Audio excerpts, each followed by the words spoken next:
So it's 2024. I just posted a video about my plan to buy $2 million worth of real estate this year. If you're new to the channel, I bought a rental property last year in November with a 2.3 mortgage rate on it using Subject 2. If you aren't familiar with Subject 2, I've said this before and I'll say it again. I personally believe that buying rental properties using Subject 2 is the best way to acquire rental properties right now. Because the main benefit with Subject 2 is that you can effectively buy properties with super low interest rates. We're talking about 2 to 5% interest rates in today's environment. So again, I will be buying all of my real estate in 2024 using the Subject 2 method. So in this video, I'm gonna do a deep dive into Subject 2 and everything that you need to know, including all of the finer details that you're not gonna find in any other YouTube video. So this video is gonna be the most comprehensive guide on YouTube on Subject 2. And you can trust that I am giving you both the pros and the cons because this is a very unbiased video because again, I'm not selling anything to you guys. So if you guys appreciate the unbiased information, then go ahead, hit the subscribe and the like button down below and leave any questions in the comments and I'll do my best to answer them. So anyways, let's get going. Here's what I'm gonna talk about in today's video. Number 1, Subject 2 overview. Number 2, pros and cons for the buyer. Number 3, pros and cons for the seller. Number 4, the due on sale clause and how to overcome it. Number 5, how to find Subject 2 deals. Number 6, Subject 2 versus loan assumption. Number 7, what happens if the seller dies or goes bankrupt after the transaction closes. Number 8, how does the buyer actually pay the existing mortgage. Number 9, how does insurance work. And number 10, who do you need to complete a Subject 2 transaction? So let's start with the Subject 2 overview. Now, the reason this strategy is called Subject 2 is because the buyer is buying a home that is subject to an existing mortgage. To be clear, Subject 2 is an acquisition strategy that allows buyers to purchase a home from a seller without getting a new loan because they are using the existing mortgage instead. So using special Subject 2 contracts, a buyer agrees to take over the responsibility of paying the existing mortgage. In exchange, will get the deed to the property. Now, it's important to understand here, okay, guys, that this type of real estate transaction kind of lies within a gray area in terms of legality. And just to be clear, Subject 2 contracts are not illegal, but they are often conducted under the table using private contracts between the seller and the buyer. So at a high level, here's how the numbers break down for a Subject 2 purchase. Let's say there was a home listed for $500,000. The seller put $100,000 down when they bought it, and they have a 3% conventional loan at $400,000. Now, if the seller put $100,000 down, that means that they have $100,000 of equity. But let's say I want to buy the home for $510,000 or $10,000 more than what they bought it for. So if I was the buyer, I'd approach the seller and I'd say, I'll buy your home for $510,000 subject to the existing mortgage. I know that you have about $110,000 of equity because you put $100,000 down and I'm paying $10,000 more for the purchase price. So why don't I bring $110,000 to the closing table? The seller, you can take that $110,000 and get all of your equity out of the home. Then you can give me the deed to the home. And of course, the buyer will now be responsible for making all the remaining mortgage payments on that loan. Now, there's other fees that I didn't mention, like in the case of having a realtor in the mix. Normally, the buyer would just pay the realtor their fees, but again, that's negotiable. Also, the buyer does pay a few closing costs, which we'll get to in a bit. But let's first talk about the pros and cons for the buyer and the seller. Starting with the pros for the buyer. Obviously, the number 1 pro is that you get a super low interest rate. And just to illustrate what a huge impact lower interest rates have on building your wealth in real estate, let me just show you this side-by-side diagram. So diagram A shows you a $400,000 loan at a 7% interest rate. Your PITI, which indicates your 4 largest payments when you own that rental property, your principal, interest, taxes, and insurance, is going to be roughly $3,000 a month. And the big thing I want you to note is that here, if you look at it, your mortgage interest payment in the first year alone is $27,000, roughly. Your principal pay down for the first year is roughly $4,000.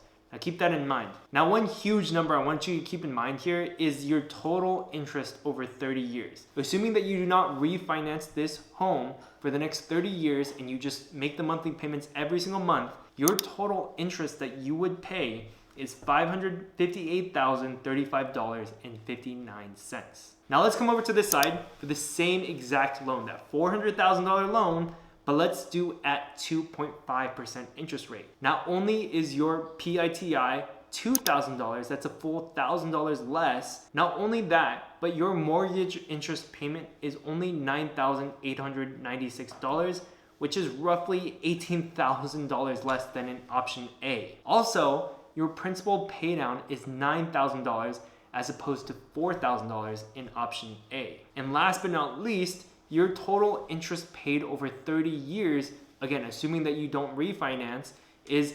$168,974. That's literally a difference of over $400,000 of mortgage interest between option A and option B. And that is the power of low interest rates. Now, the second benefit that you get besides low interest rates is little to no money down. When you get a conventional loan for a rental property, they're gonna require you to put 25% down. In subject 2, you can negotiate pretty much any down payment. In most cases, a lot of people are doing 0% down payment. And the great part is that even with that low down payment, you can still cash flow because of the low interest rate. Now, the third benefit to buying subject 2 is that you, the buyer, are actually on title for the property, which means you get the depreciation tax benefits and you get the mortgage interest deductions. Now, the fourth benefit to a buyer is that there is no credit check and there's no need to qualify for a loan. So if your credit is not looking so good, I would question whether or not you should even be buying a rental property, but you don't really need it to buy a subject to property. Now, the fifth benefit to a buyer is a fast closing. So depending on the transaction, you can close much sooner than a regular transaction, which involves conventional loans, because usually getting the conventional loan takes quite a long time. And last but not least, the sixth benefit for a buyer in subject 2 is that there is no loan related fees. So we're talking origination fees, appraisal fees, which can come out to a couple $1,000s, so you don't pay that. Now let's talk about some of the cons for the buyer. And the first one is going to be the risk of the due on sale clause, which we're not going to cover right now because we're going to talk about in the next section. The second con is that you're probably never going to refinance because you got that 2% interest rate. I don't know why you would ever refinance into a 5% interest rate. Third is that you might have to pay for arrears, which are basically missed payments by the seller. So in the case of subject 2, you're probably going to be buying from a seller who has potentially missed multiple mortgage payments, and you as the buyer will need to bring more cash to the table as a down payment in order to catch them up on their mortgage payments and put them in a good standing. Now, the fourth con as a buyer is that you may have to pay for realtor fees in the case of there being a realtor. But again, this is negotiable. And number 5 is that you may have to pay for wholesale fees if you are buying from a wholesaler. But again, you're not paying for loan fees, so it kind of evens out, even though wholesale fees is a little bit more than the loan origination fees.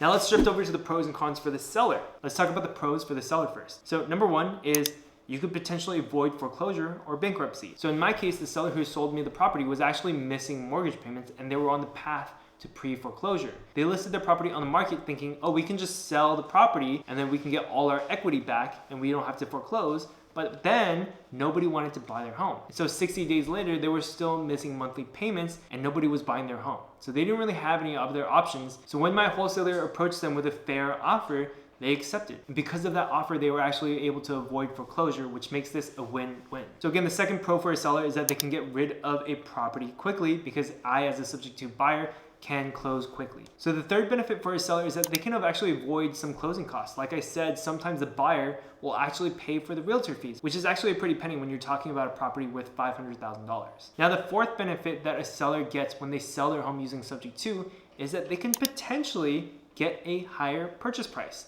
because, again, they're giving away their 2.5% interest rate, and somebody who's looking to buy a home with a conventional loan is getting a 7% interest rate. So when the sellers are giving away their 2.5% mortgage, the buyers can qualify for more purchase price. So now let's talk about some of the cons for the seller. Again, the due on sale clause is going to be one of the top concerns for the seller. So we're going to talk about that again in another section. But the second biggest con for a seller is going to be the liability of the loan. If the buyer stops making payments, the seller's name is still on the loan, meaning they are still liable. And that's a huge, huge issue for some sellers. So that's why this is going to be one of the biggest risks for a seller. And again, when you are a seller for subject to, you want to make sure that the buyer who's buying your property is well qualified. And number 3, the biggest con for sellers is that they cannot qualify for a loan because they are still on the existing loan. So if they wanted to go buy another property, they can't.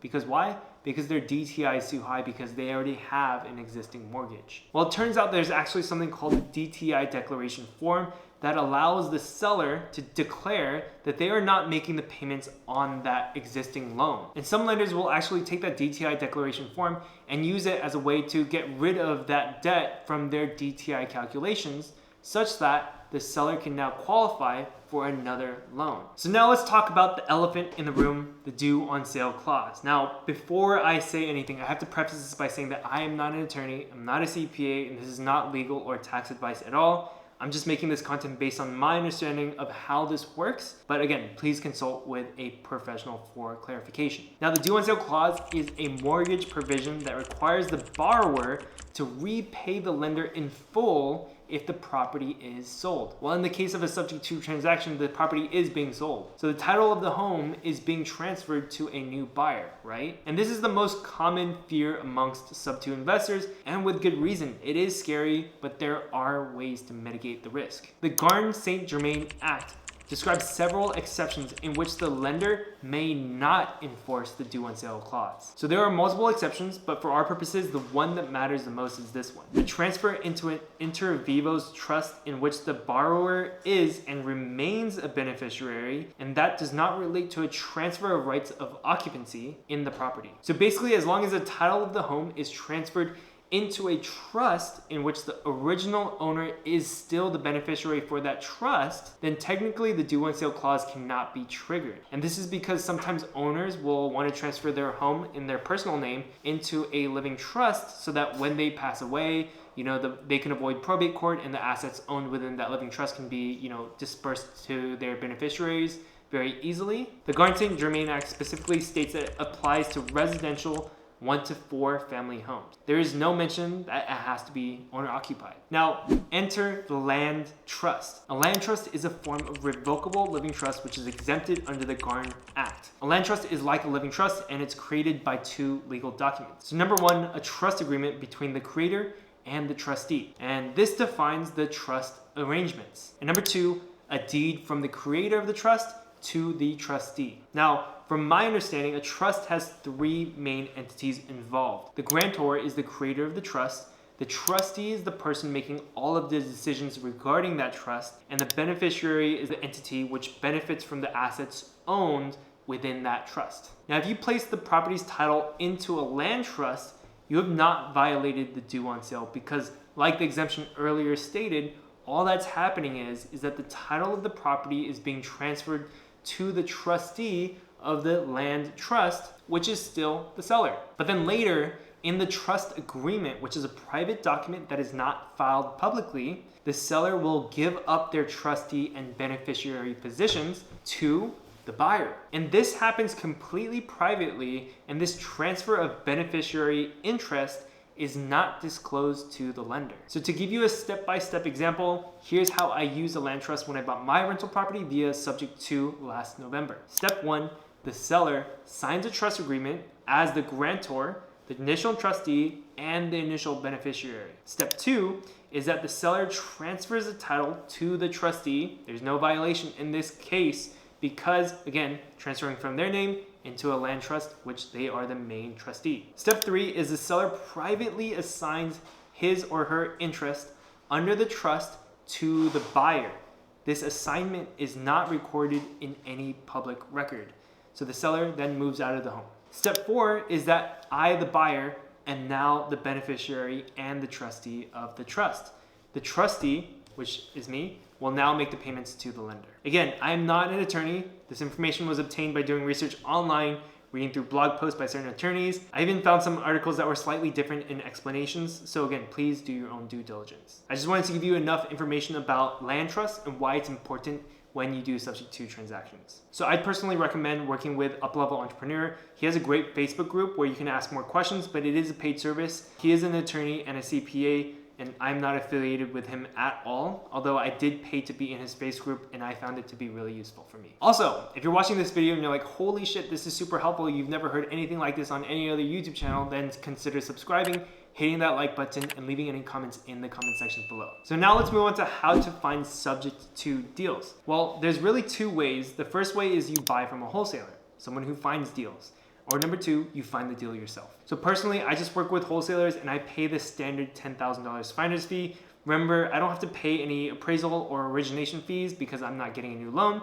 So I kind of just think of this $10,000 wholesale fee as like my origination fee, if that makes sense. Basically my closing cost. Now, if you want to find your own deals, you can use a software called PropStream. It's pretty much what all these wholesalers that I know are using to find deals. Again, I'm not affiliated with PropStream, but I do know a lot of wholesalers who use PropStream, so it's probably good enough for you too. And basically, PropStream is just a software that allows you to search and filter out any properties in a specific location. So you can say, for example, show me all the properties in location X that have an interest rate of 3% or lower. And that process is called pulling a list. Once you have that list, you can actually pay for a service called skip tracing, which then finds you the phone numbers for every single owner of every single property on your list. And then from there, all you're gonna do is basically call them or have a virtual assistant call them and basically ask them if they want to sell their property. That's basically the gist of finding subject to deals. It's really just a numbers game of calling a bunch of people and asking if they want to sell subject to. So if you're looking for a wholesaler, I recommend just going to Pace Morby's Facebook group and then just post what your buy box is. And I guarantee some wholesalers will slide into your DMs and basically add you to their email list. Again, I am not affiliated with Pace Morby in any way, shape, or form. This is just how I found my subject to deal. Now, next topic, subject to versus loan assumption. What's the difference? So loan assumption is a provision in some mortgages which allow the assumption of the mortgage to another buyer. FHA, VA, USD loans have this provision. Conventional loans do not. And the main difference is that assume means that the buyer takes on the liability and the seller is no longer primarily liable. Subject to means that the seller is not released from responsibility. Remember, the seller's name stays on the loan in subject to. So that's the main difference between loan assumption and subject to. Another thing to note is that loan assumption only works if the buyer is going to own or occupy the property that they're buying. For me, I'm buying these properties for rental properties, so obviously that's not gonna work for me. Also, the buyer also has to qualify for the loan that they are about to assume.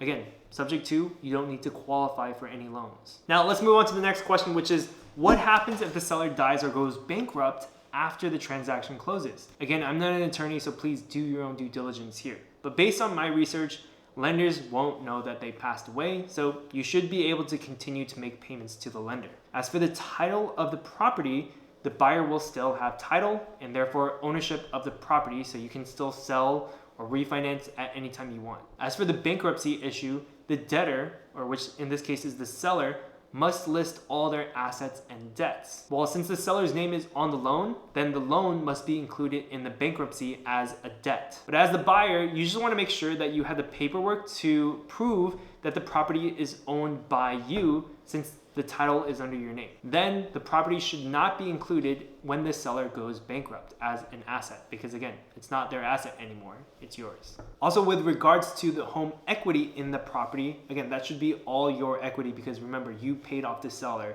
when you bought that home. Now, the trustee may set up a hearing with the lender, and if you're up to date on your payments and the lender will be in a better place anyways, they will usually decide to allow the property to remain in place. Again, this is based on my own research, but please do your own due diligence. Now, next question is, how does the buyer actually pay the existing mortgage? I have to admit that I did actually not know this when I bought that subject to deal. So after the transfer of title, you, the buyer, will need to make payments to the seller's mortgage account. So during the escrow period, the seller signs a form called authorization to release information about current mortgage. This piece of paper gives the seller's mortgage account login information so that I, the buyer, can go in and set up auto payments on their account and just basically make sure that my payments are being recorded and received. So currently I use Chase's bill pay feature to make payments. So basically the bill pay feature requires an address and an account number to make a payment. So I set the address to the seller's mortgage account holder's address and the account number to the loan number for the mortgage. And you can set up auto pay with Chase's bill page feature, so I'm able to make the automatic payments every single month at the same time.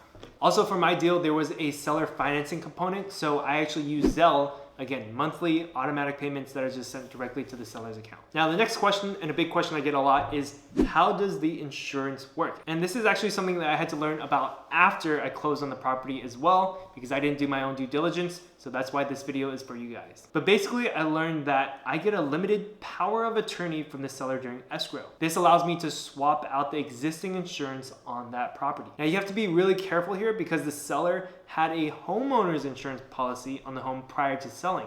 That's a owner-occupied insurance policy. So it's not gonna work for me because I'm renting it out to tenants. So I needed to get landlord insurance on the property, but there's one main issue. If I swapped out the existing homeowner's insurance with a new one, the lender will be notified that a new insurance policy is being used, and they could actually look at the insurance policy. If my name is on that insurance policy, they can call the deal on sale clause. So in order to circumvent that, I made sure to get the landlord insurance policy under the land trust's name as the primary insured. The seller's name remains as the additional insured party, as well as myself as an additional insured. So I actually had my transaction coordinator walk me through setting up the insurance on my property. And last question here, who do you need to complete a transaction? So again, I worked with a wholesaler from Pace Morby's group, and you can find your own deals, but that's just how I found mine. So the 4 people you're gonna need is number 1, a wholesaler. Okay, so again, you don't have to work with a wholesaler. I just did because I didn't want to find my own deals. Number 2 is going to be a title company. So the title company is going to be the one responsible for doing title transfers. So for that property,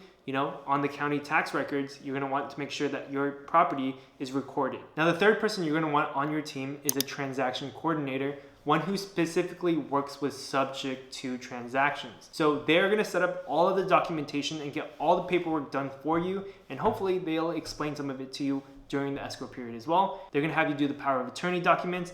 They're gonna have you do seller financing contracts if you have seller financing in your agreement. They're gonna have you do the subject to contracts. They're gonna have you do the authorization for mortgage information and a bunch of other documents as well. And the good thing is that I was able to reach out to them during the escrow period and just bug them with a bunch of questions about this whole process, which is where I get a lot of this information from. And the fourth and final person that you're gonna want on your team is a land trust attorney. This is the person who creates the land trust for you, and you wanna loop them in during the escrow period so that you can get that land trust set up so that you can use it to put on title for this property that you're buying. So quick rule of thumb with this is that you want to work with an attorney who has done subject to transactions with land trusts before. So my attorney actually had like a land trust template, which made it really, really easy. I think it was like $200 for me to set up the land trust. So now I know that was a long video, and I tried my best to compile all of the most common questions about subject to in this one video. Hopefully you guys found it really helpful. If you guys have any other questions, feel free to leave them in the comments. I will answer them, and hopefully we'll just use the comment section as an extended FAQ about subject to. If you guys found this video helpful, then please do me a favor, hit the subscribe button, hit the like button so that other people can learn more about subject to. And if you want to schedule a call with me, the link is in the description below. But that's it for today's video, guys. If you guys want to learn more about how I'm implementing subject to in my investment plan for 2024, then go watch last week's video. Thanks for watching, guys, and I will see you guys in next week's video. Peace out, guys.